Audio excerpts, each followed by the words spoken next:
Welcome back to revision shorts. ఈరోజు article 11 నుండి 15 వరకు చూద్దాం. ఆర్టికల్ 11 పౌరసత్వంపై పార్లమెంట్ అధికారం. భారత రాజ్యాంగం చెప్పేది ఒకటే, పౌరసత్వం ఎవరికి ఇవ్వాలి, ఎవరి నుండి తీసుకోవాలి అన్నది పార్లమెంట్ నిర్ణయించాలి. రాజ్యాంగం నేరుగా ఎవరు పౌరుడు కావాలి అని చెప్పదు. ఆ అధికారం ఆర్టికల్ 11 ద్వారా పార్లమెంట్కు అప్పగిస్తుంది. అందుకే 1995లో సిటిజన్షిప్ యాక్ట్ వచ్చింది. తర్వాత కాలం మారుతున్న కొద్దీ ఆ చట్టంలో మార్పులు చేశారు.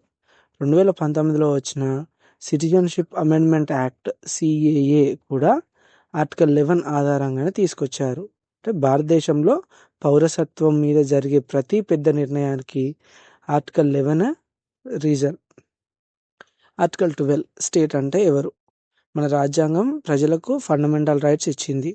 ఈ హక్కులు ఎవరి మీద వర్తిస్తాయి, ప్రైవేట్ వ్యక్తుల మీదనా లేదా ప్రభుత్వంపై మాత్రమేనా? దీనికి సమాధానం ఆర్టికల్ 12 ఇస్తుంది. ఆర్టికల్ 12 ప్రకారం ఫండమెంటల్ రైట్స్ వర్తించేది స్టేట్ మీద. స్టేట్ అంటే కేంద్ర ప్రభుత్వం, రాష్ట్ర ప్రభుత్వం, ప్రభుత్వ శాఖలు, ప్రభుత్వ నియంత్రణలో ఉన్న సంస్థలు.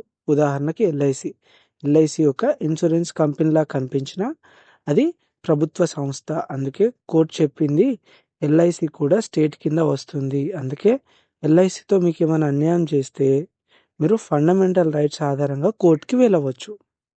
ఆర్టికల్ 13 హక్కులకు వ్యతిరేకమైన చట్టాలు చెల్లవు. ప్రభుత్వం ఒక చట్టం తీసుకొచ్చింది అనుకుందాం.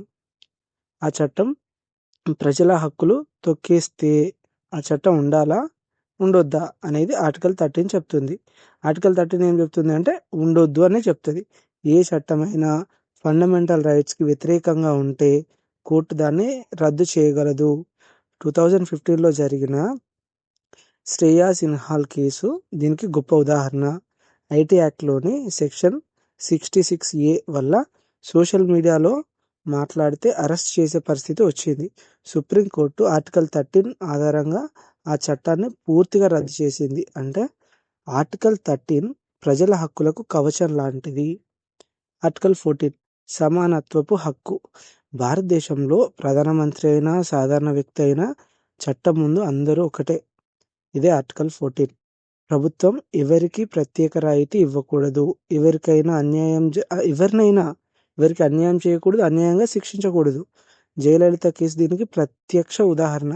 ఆమె ముఖ్యమంత్రి అయినా ఆమెను కోర్టు శిక్ష విధించింది. అంటే పదవి, పవర్, డబ్బు చట్టం ముందు పనికిరావు.